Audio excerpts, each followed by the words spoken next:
1412. Selamat pagi semuanya. Ini adalah learning journal pertemuan keberapa? Keempat. Di pertemuan keempat ini itu dipimpin oleh kelompok 2 tentang judulnya Fondasi Karya Film. Di dalamnya itu terdapat unsur-unsur dalam film apa aja ya. Yang pertama itu ada naskah termasuk dialog, terus bikin segala macamnya, kayak mau kayak gimana percakapannya, terus ada sutradara, terus yang ketiga ada pemeran atau aktor itu sendiri, yang keempat ada sinematografisnya, teknik dalam penggambaran, yang selanjutnya ada editing dan musik dan suara, terus ada desain produksi. Kurang lebih unsur-unsur dalam film itu ada 7 ya teman-teman tadi. Nah selanjutnya ada divisi pembuatan film. Yang pertama itu sebenarnya banyak ya guys, tapi yang akan saya rangkum yang biasanya saya tahu gitu. Yang pertama ada produser, divisi produksi, kayak yang merencanakan jadwal, yang cari lokasi gitu. Terus ada departemen penyutradaraan, sutradaranya, asistennya, sutradara itu direkturnya gitu. Terus departemen casting, kayak kamu butuh aktris atau aktor yang cantik-cantik, itu bagiannya departemen casting. Lagi ada kameramen tuh ya buat yang shootnya gitu, karena nggak ada ini nggak bakalan jalan.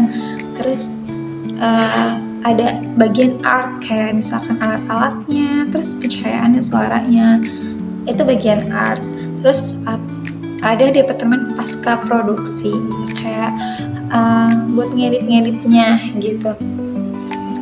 Terus ada distribusi yang kayak memasarkan lah kayak gitu, sama ada departemen promosi. Terus ada departemen legal, kayak misalkan kita itu mau buat film kan, terus biarin nggak kena copyright gitu, punya hak ciptanya sendiri nanti filmnya itu. Terus yang selanjutnya ada departemen keuangan, pasti juga dong butuh uang gitu. Selanjutnya ada pun istilahnya di dalam kelompok 2 itu membahas tentang miss and scan.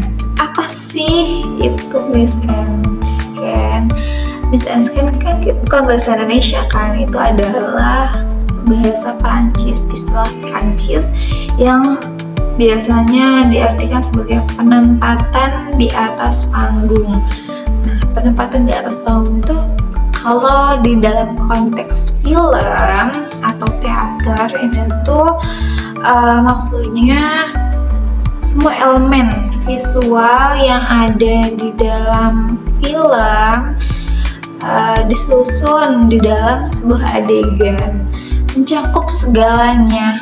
Apa sih segalanya itu? Yang pertama ada desain produksi, seperti kostumnya yang digunakan, terus suasana, terus karakternya.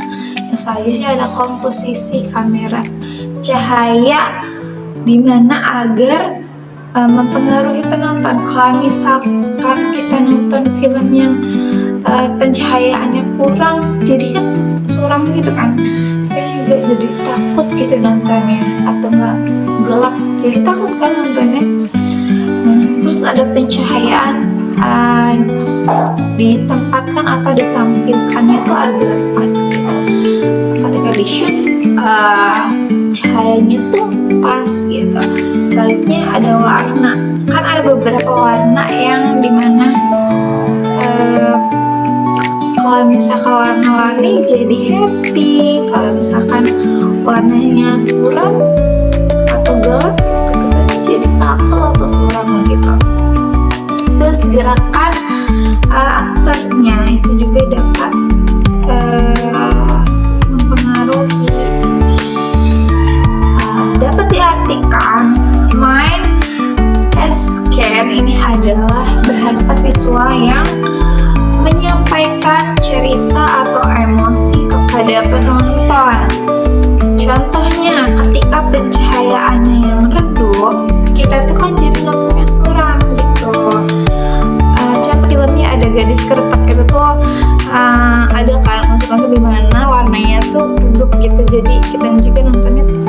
suasana gitu. Terus juga ada kayak misalkan film-film dokumenter yang ini tuh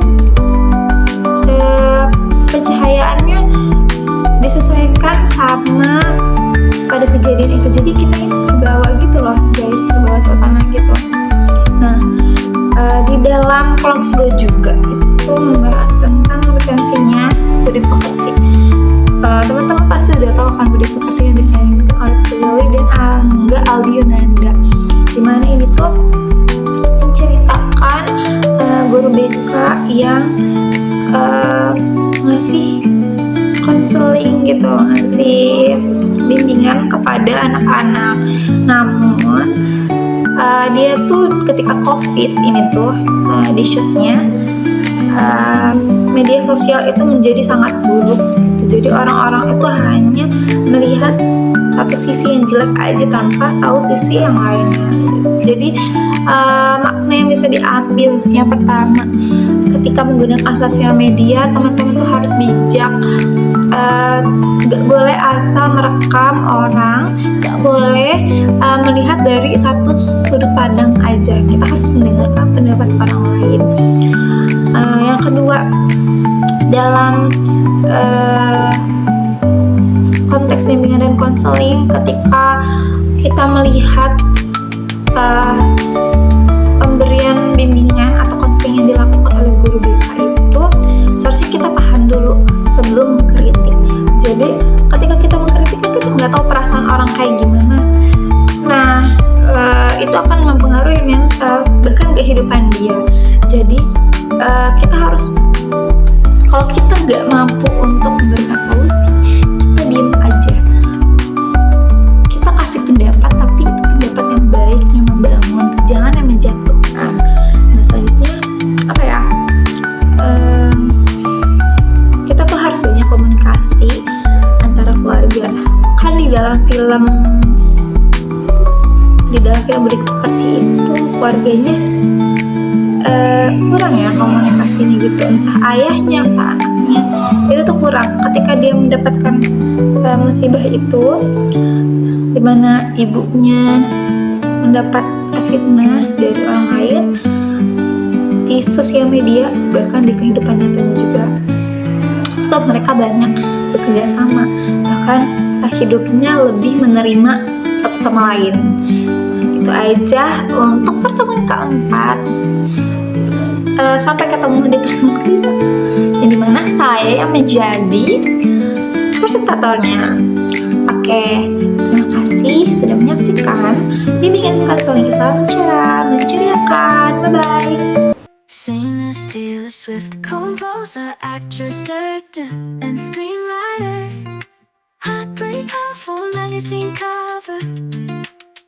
Blonde with blue eyes, owner of a beautiful butt.